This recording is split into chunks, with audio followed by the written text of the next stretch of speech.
Sziasztok, köszöntelek benneteket, a Magyar Hive Klub és az alapítója Szakál László nevében Frumorsi vagyok. A klub többek között azért jött létre, hogy összefogja a magyarul beszélő Hive játékosokat és segítsen azoknak, akik csak most ismerkednek ezzel a stratégiai játékkal. Szeretnénk időről időre érdekességekkel, újdonságokkal kedveskedni nektek, és nem utolsó sorban a világ összes Hive játékosának. Ezért arra gondoltunk, hogy bemutatjuk, hogy kiket rejtenek azok a fantázia nevek, mint például Ringersoul, Judoka, Quadlibet, Csigi, Indus-dus-dus. De azt is megtudhatjátok, hogy számíthatunk-e a jövőben egy újabb kiegészítő figurára. Interjút készítettünk a játék megalkotójával, John Yiannival és kiváló Hive játékosokkal, valamint Hive világbajnokokkal. Nagyon remélem, hogy velünk tartotok.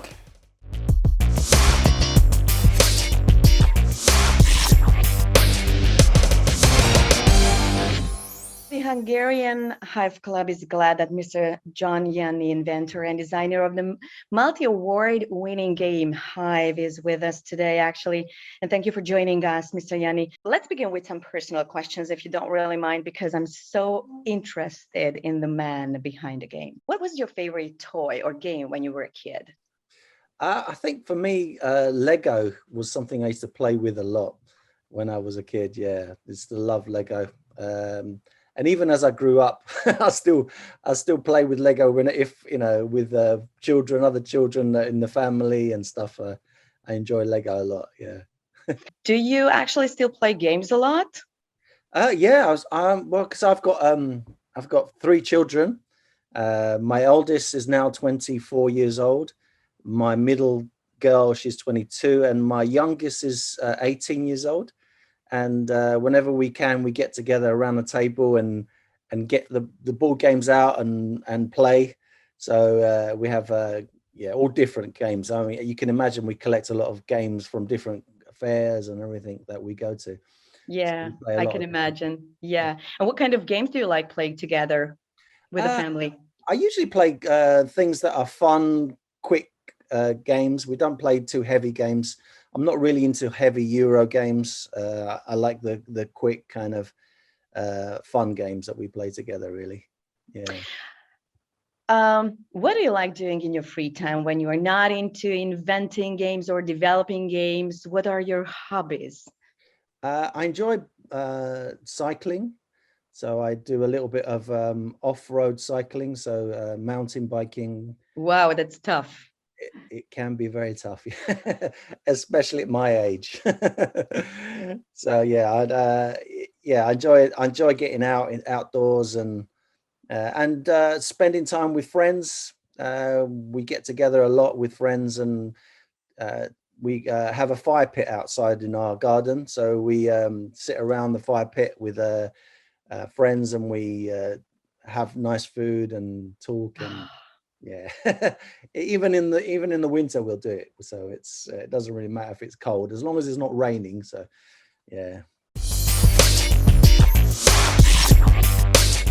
Mr. Yianni, have you always wanted to deal with designing games, or just life brought this opportunity? Yeah, I mean, when I was young, I used to design little games I used to play with my family and friends all the time. So it was something I kind of did without thinking that I could ever make a living out of it or career out of it. Just did it for fun, really. So yeah, I've always done it, really. What did you want to be when you were a kid? Did you want to be a policeman or just a typical? I actually wanted to be a chef. Would you believe it? I wanted to cook. Yeah, you told me you love cooking. I love food. That's the thing. But when I found out that how hard a chef's life is, decided it is. It's not good. Not a good life. Because I'm Greek, we have our own cuisine. I love everything, really. So we try all different cuisines. And if it's something new, it's exciting because I like to try new things. Do you have a specific dish in Hungary that you use? Of course, we have the Hungarian gulyás, if you know it. Yes, I've had it as well. Yeah, and we have some specialties, of course. By the way, have you ever been to Hungary to No, unfortunately, just look around and taste the Hungarian food? No, I would love to, actually. Yeah. So, Mr. Yanni, you have developed several games so Yeah. far, several award-winning games as well. How does it work? Is there a trigger, and once in a sudden the idea of a game just pops up, or it's not that easy? Well, I think once you align yourself with this sort of thing, you have ideas all the time. I have a book that I keep, and I write little ideas and things that I just come to me, and sometimes these things develop into something more, or sometimes they join, and I join two things together, and yeah. So there's always a process of first thinking and kind of jotting down ideas before I even sit down to design. Yeah, and then sometimes I just think, oh, this could be really good, and then I just push forward to make prototypes and play it and see if it's any good, really. Yeah. Personally, I'm a Christian, so I believe these things come from God, but other people may not believe that. But yeah, for me, it's like, oh, God's given me another idea. For me, I think theme is a big thing. I like theme. I like things to look good, design wise. And so I'm quite inspired by nature. I mean, as you can imagine, with the bees and inspired by things like that. Yeah. Yeah, I think the look of something, it has to look right for me. And then, yeah, mechanics of the game kind of work themselves out as I play. But theme always comes to me first before anything else, really. Mm. And how much does your childhood inspire you, or how much did your childhood inspire you when you actually started designing Hive or the other games as well? Well, the Hive, I first came up with the idea in it was about 39 years ago, which was 1982. I was 18 years old at the time, and at that time I was watching a film, and I saw two in this film. I can't remember what the film is. I've put out a request out on the internet. If anyone can figure out what this film is, I will send them free games. So unfortunately, I don't know what this film is called, but there was in the scene of this film is two old men, and they were playing chess together, and they had the black pieces, one had the white pieces, and they bring the board together as well. And I just thought at the time, could I invent a game without the board, take the board away and just have the pieces? I just wanted something that you could travel with. I thought that was just put in the bag and have it in your pocket. I Mm-hmm. mean, now we've got Mm-hmm. Hive Pocket, which is even smaller, and just take it anywhere. That was the thing that I thought right from the beginning. Why do you need a board when you can do without it? And that was the initial idea. Yeah. And I started to work on a prototype and played it with my friends. It didn't really play very well. This is actually I've actually dug it up to show you what the original Hive prototype was. Oh, it was not a It wasn't hexagonal. hexagons, no. Oh. So originally I was thinking chessboard, squares. So we were playing with these are just like little pieces, and they're little Chinese writing. Each one has a different movement. So very similar to Hive, that things move in different ways. But it wasn't until 19, what was it? It was about 18 years later that I was doing something else on the computer, drawing, designing something else, and I came up with the idea of the hex shape, and then this game that I designed 18 years before just came flooding back into my head. Another download, and I just thought this could work with the hex shape. I think hexagon is a brilliant way of having a variety of movement in the game. Like I showed you when I showed you the first Mm-hmm. thing there was square. Yeah, So you square. could only move there, Mm-hmm. there, or there. You couldn't 4 places.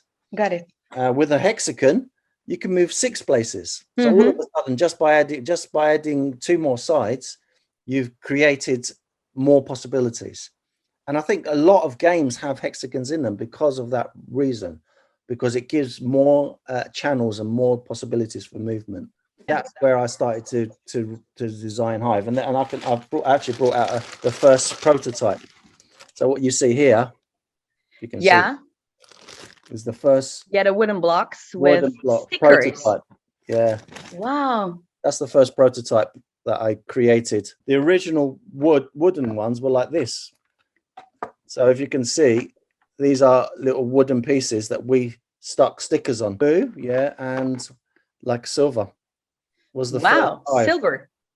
Then you switched to black and white. Why did you Then we switch? switched to black and white. Yeah, 2005 we switched to the new material that we have now, which has changed the game. 2001 we launched this wooden version, and 2005 we launched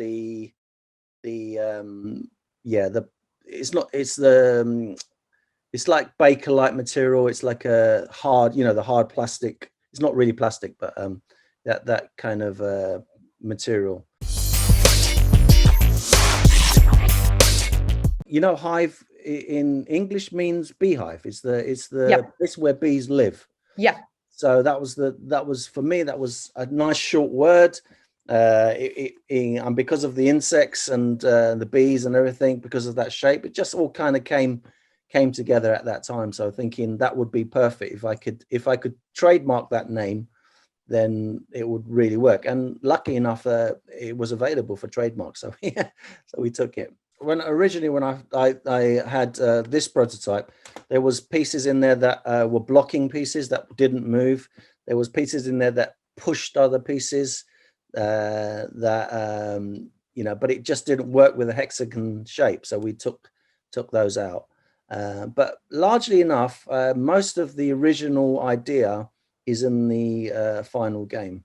Yeah, we did have different amounts of each insect that we had to test play and see like in the beginning there wasn't 3 ants. There were more spiders than there were ants in there. But then after test playing it and figuring out that you actually need your ants more than you need your spiders, we swapped that around and we made it more ants than spiders. So things like that. I know you've already answered these type of questions thousands of times. I know, Mr. Yianni, but the Hungarian people will listen to you for the first time, I think, on our platform. So they're so happy to see you and hear you. And they have several questions. So I'm actually asking you some of their questions. So you introduced the mosquito, the ladybug, and the pillbug later, okay? Yeah. So are you happy with the game as it stands, or you are thinking about introducing further expansion pieces? Well, the thing is, there are lots of fan-made expansions out there. I don't know if you've noticed. Fans always come up with ideas for different pieces for Hive, and that's been happening for a very long time. So if you go on Board Game Geek, you will see just lists and lists and lists of different fan-made expansions that people would love to add to their game. But for me, after the last piece, the pillbug came, it feels to me that the game is complete, and I'm reluctant to add anything else to it. It feels just right for me at this point, and it's proven to be true because of the tournaments that are run every year online at boardspace.net. And that tournament, it just shows me when I see people playing with the game and using the pieces that are already in the game now, including the 3 expansions, it's just amazing how these players use those pieces. They've just figured out such a rich way to use these pieces that I never envisioned when I designed the game. So yeah, so for me, it's finished. I wouldn't want to add anything else to it. Have you ever thought that this game will be so successful and so many people will be just mad about this game? I never envisioned in the first when I first designed it that it would become this popular, and that it would last this long. I mean, it's 20 years now. 20 is our 20th anniversary from the first wooden hive this year. So 20 years of a game still being in the top abstract games and still selling more than I could ever imagine, and growing every year. It's wonderful. But I never I never thought it would be, because I for the first 5 years of designing Hive, I stayed in my day job working as a carpenter. I was a carpenter at the time. Wow. Yeah, so you can imagine why I made them out of wood first. It wasn't until 2005 that I decided that I had to give up one or the other. Either give up the games industry or give up the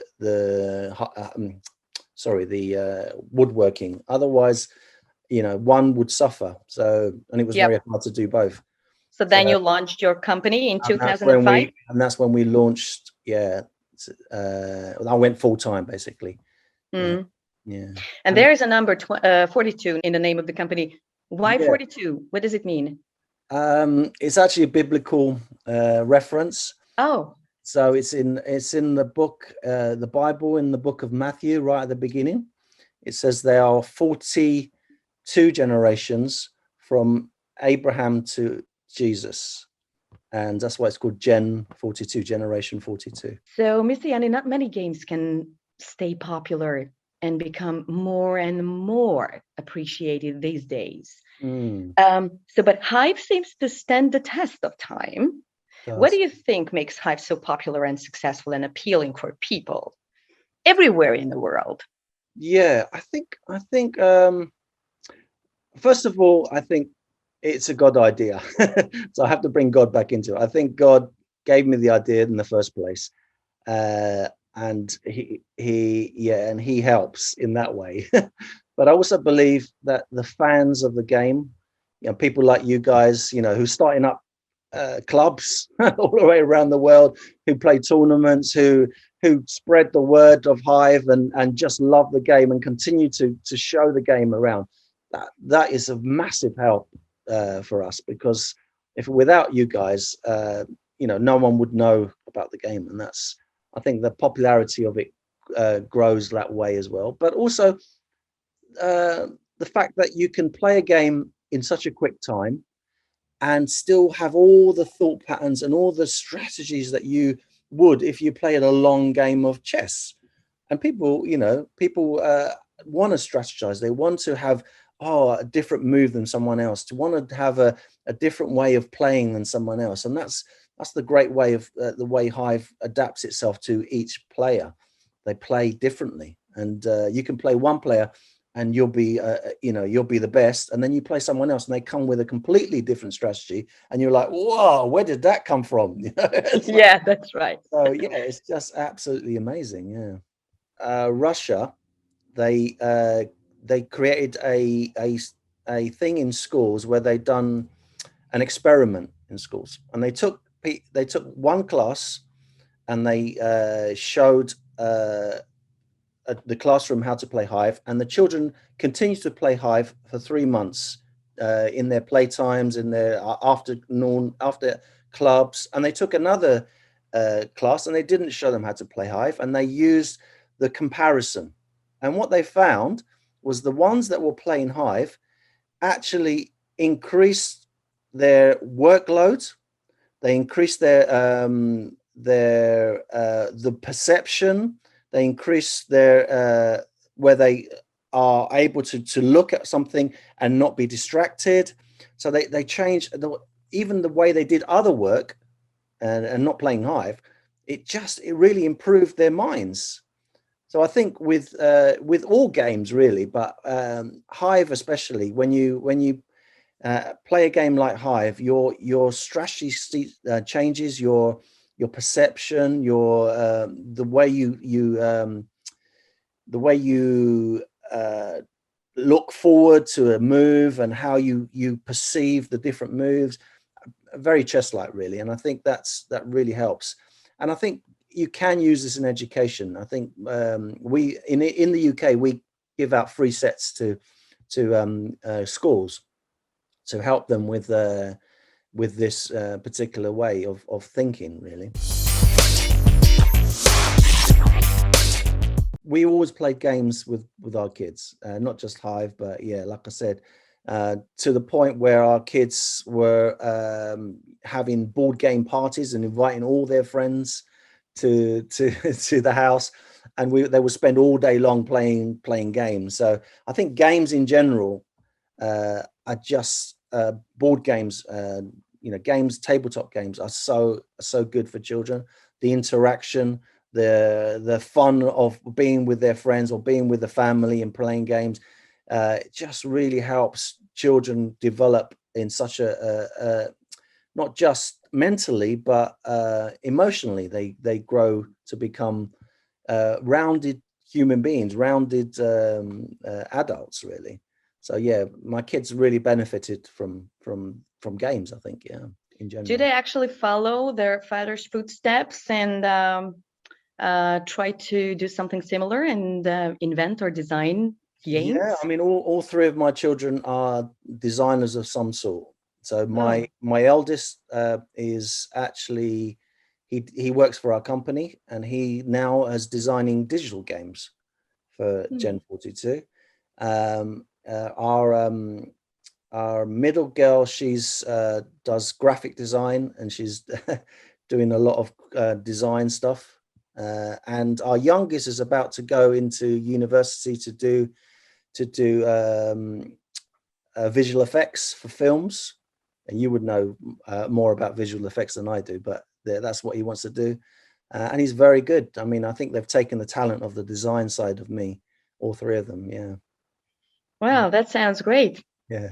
Yeah. So, besides Hive, you have other exciting and appealing games as well. Recently, you have released Tatsu and Feed So, Me. So, yeah. do you prefer games that enhance strategic, tactical thinking and encourage memory? Yeah, I mean, I like all different types of games, but the games that I seem to design have that element to them where it's strategical thinking. It has a puzzle element. Even Hive is a puzzle element. You're trying to work out, the best way to move your pieces to surround the queen. I mean, it's really a puzzle.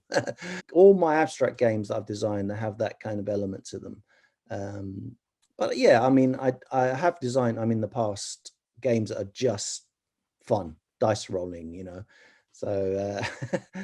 So, but yeah, the games that seem to do well for me are the abstract strategy games. I mean, Tatsu is, if you ever played Tatsu, it has dice, but there is the strategy of how to use. It's very backgammon. It's like backgammon if you ever played backgammon. So you have to use your pieces in the strategic way, and knowing, depending on what dice you get, knowing exactly where to put them, where to move them, and you're always looking at percentages. So if I roll a dice, I'm more likely to get a 7 if combined, or if not combined, I'm more likely to get a 6. So if your piece is 6 spaces away from your opponent, he's more likely to take your piece. So that's all the kind of thinking you play when you play Tatsu, that is. Mm. When it comes to actually designing games or creating games, what do you prefer, inventing them or just bringing them to realization, manufacturing them or marketing the games? I enjoy the design side. I enjoy when we get a product that people can play, and I mean, I enjoy going to conventions and sitting with people and showing them the game and seeing them play the games. I love that. But the business side, because we produce our own games, we manufacture our own. We have our manufacturers, and this business side takes probably 90% of my time. So. And yeah, we have to have that, or you can't get the first part, because I can't just sit at home designing games and make a living out of it. It's impossible. Do you actually design all the games your company produce, or you do it together in a team? No, well, I designed most of the games, but there are some that I didn't design. There's some that I had a hand in designing, like Feed Me. I helped design all the levels, different levels, but the original idea came from another designer, so that Mm. wasn't from my idea. But yeah, but most of the other games I've designed solely myself. Yeah. And are you working on any new games currently? At the moment, no, I'm not working on anything new. Um, I've got I've got other things in the pipeline, but business. I've always been a businessman, so I'm always looking for investments into other businesses, and since then, because Hive and our games has done so well, we have money that we can invest in other things. So yeah, so recently I just signed a contract in another company to another business venture really. You don't So want to talk about it. I can tell you, look, this is Yes, I'm so interested. that's can you see that? Um, It's called Dog Fender. It's basically a dog collar. oh, Yeah, an it's a amazing. completely different. It's Yeah, absolutely different from yeah, Hive, it's completely definitely. different. Yeah, it's not a game. It basically protects your dog from attacks from other dogs. That's basically what it does. In the UK, I don't know about other countries. There are a Uh-huh. lot of dogs that get killed by other dogs. They Oh, attack them and they cut they attack their necks and kill them. So there's a lot of deaths every year, hundreds of deaths of dogs that attack other dogs. I think having a collar like this on the market where an owner can protect their dog for a dog attack is a brilliant idea. And it's not my idea, someone else's idea, but because we have the capacity to invest in this business, yeah, I thought it was a good idea to invest in it. wow. And how does it work? Does it give a sound or? And what it does is if a dog attacks your dog, you can Yep. arm it with the little remote control. You can press the remote Yep. control. Hmm. And when you sit on a plastic chair and it gives you a Hmm. little static shock, Yep. have you done Hmm. that? Yeah. It does Hmm. that to the dog. That is attacking dog Hmm. gets a static shock in its mouth, so it will just it doesn't hurt it in any way, but it frightens it, so it runs away. It's been Amazing. tested and it works really well. Yeah. Do you have pets? Do you have dogs? I don't have no, I don't have any dogs. No, but my friend who designed the product, yeah, he came up with the idea because his dog was attacked in the park and nearly died. Oh, Yeah, so he that's when he designed this thing to try and protect his own dog, and now it's about to become and a product that's going to be on the market. Yeah. with establishing the Hungarian Hive Club and with organizing tournaments for Hungarian speaking players as well, and with making this interview and other interviews with excellent players. We want to create actually a platform where Hungarian players have the opportunity to talk and exchange ideas and play and compete and develop using their mother tongue, their mother language. What's your opinion about the Hungarian Hive Club and initiatives like this? I think it's wonderful. It's a wonderful initiative. I love that. I love that when fans of the game get together and they create something such, like I said before, for us it's an amazing thing because it does help get the name of the game out there, and people can discover Hive, which is a beautiful game. And and also the fact that people are interacting with each other, the fact that you all these wonderful people coming together to play a game is for me is the best thing really. So yeah, I love it. I love the idea. Yeah. Laszlo Sakal, the founder of the Hungarian Hive Club, had the idea to organize Hive tournaments for teams. Yeah. He's currently working on organizing this competition with Oliver Lelkes. He's known as Chigi on online Hive platforms. Yeah. What do you think about this new way of playing Hive, team tournaments? I love that idea because you can have a team of 4 or 5 people in a team. I don't know exactly how it's going to work, but some will be at different levels than others, and I think Yep. that will really help the individual player to advance their own game. as well. I think that's a wonderful idea. No one's ever done this before. Usually it's just one person Yes, we playing. know. Yeah, yeah.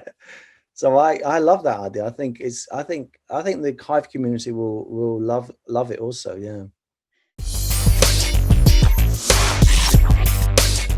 What would you say has been the greatest lesson learned through Hive in your life? The greatest lesson learned through Hive. I think that for me, how amazing uh, people are. Just, I mean, I meet so many wonderful fans of the game through all the different fairs we go to and all the places like things like this that you guys are organizing and the companies that we work with, the distributors that we work with. We call them partners. We don't call them distributors because they're like, for they're family to us, and for me the biggest lesson is how wonderful human beings are, and how amazing they are to you know become part. They kind of feel that they've become part of your family, which is awesome. Yeah. Very nice of you. Thank you very much. Would you please say a few words to the Hungarian Hive Club members? Yeah, cool. So guys, I really appreciate what you're doing, and I hope that I know you're gonna have a wonderful time playing Hive, and good luck to the winners. So thank you very much, Mr. Yianni. Although you don't speak Hungarian fluently, as No, I know, no, at all. the Hungarian Hive Club would appreciate if you accepted our request to be an honorary member of the club. Thank you. I would love that. I would. It's my honor. Thank you very much. Yeah. And thank you very much, Mr. Yianni, for being with us today and sharing your experience, your memories, and everything with us. Thank you very much. I appreciate. Thank you. Thank you so much.